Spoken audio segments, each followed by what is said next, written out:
back to the Agony of Defeat here. How long has Agony of Defeat, like with the current lineup, been playing together for? A month. A month? Yeah, a month. Yeah, I heard you say at Labor Fest that you guys had a month to get the drummer set ready. like. Yep. So the drummer is, and his name is Wyatt. He's the shit. He started a month ago, and excuse me. He's been killing it ever since, man. He's a great dude, great attitude, great everything.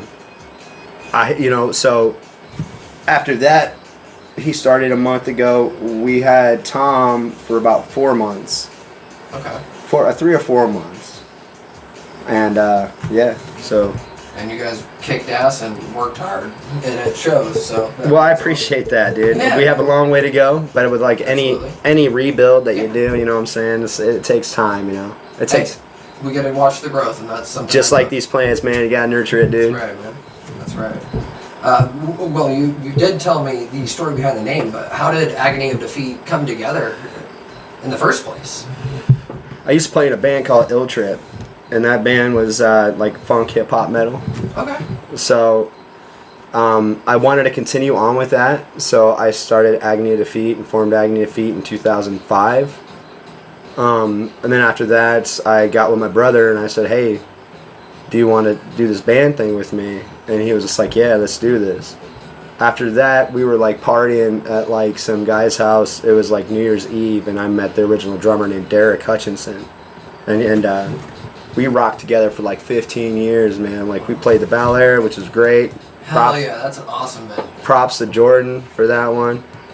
We played Peoples, the old Peoples, you know what I'm saying? Like the old Peoples was just jumping. The one on 3rd Court, that place was jumping, man.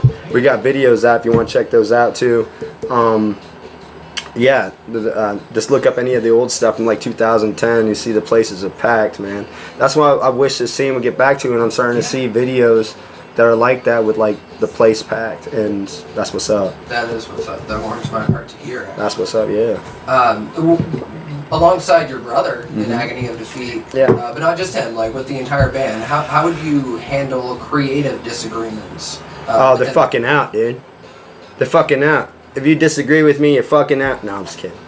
I had a lot of growth and a lot of learning to do too, man. God, you got some good fuck questions, man. Put me on blast. I appreciate it. Because you got to be honest, you know? Yeah. So the honesty of it is I'm hard to work with sometimes. And those guys that weren't, you know, like I'm a ball buster, you know, it's like practice, be there, go. That's how I was, you know, and some people couldn't take that, and that's fine.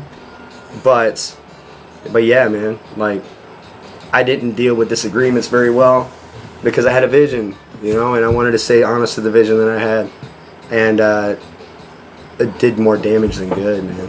I'm just gonna be honest with you, it did. But I appreciate those that put their time into this and invested in this, and in our heart. So check out Ataraxis. Those guys are fucking killing it. Hell yeah.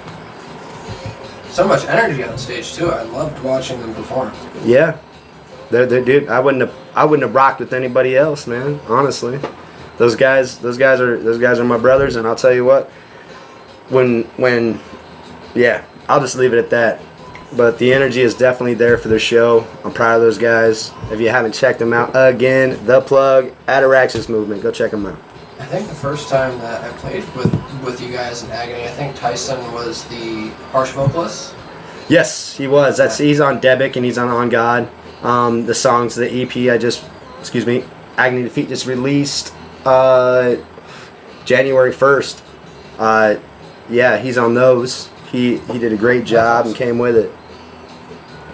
And can you share some background on how you and your brother's musical journey started in the first place, and the musical influences that inspired you both to make music, not just together, but like independently also?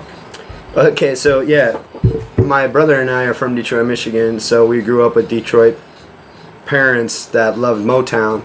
So like and it wasn't just Motown, it was like Bob Seger and all that stuff, and it just, our inspirations came from those who passed it on to my brother and I. So So yeah, like it just, like we saw them write, they were in bands, and we were like, we want to do the same thing. So that was kind of our inspiration.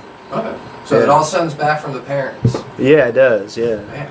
How did you approach the songwriting process as a band with the newer members? And would you say that process has evolved from when you first started making music to now? Yeah. I think as a musician, you're wanting to always evolve. The next project that you go into, you want that song to be better than the last song you wrote. So you're constantly always evolving or trying to evolve. And then from the songwriting process to the sound, and how would you say that has evolved? We have Joey Vice. Yeah. Shouts out to Joey. He helped us out a lot. We're trying to do a production now, so we're not trying to just go out there and free ball it. So our production has got to be to a point that we are, how do I say it, like excited and happy about it. So like we take a lot of time in our productions. So, and we're just now learning about this.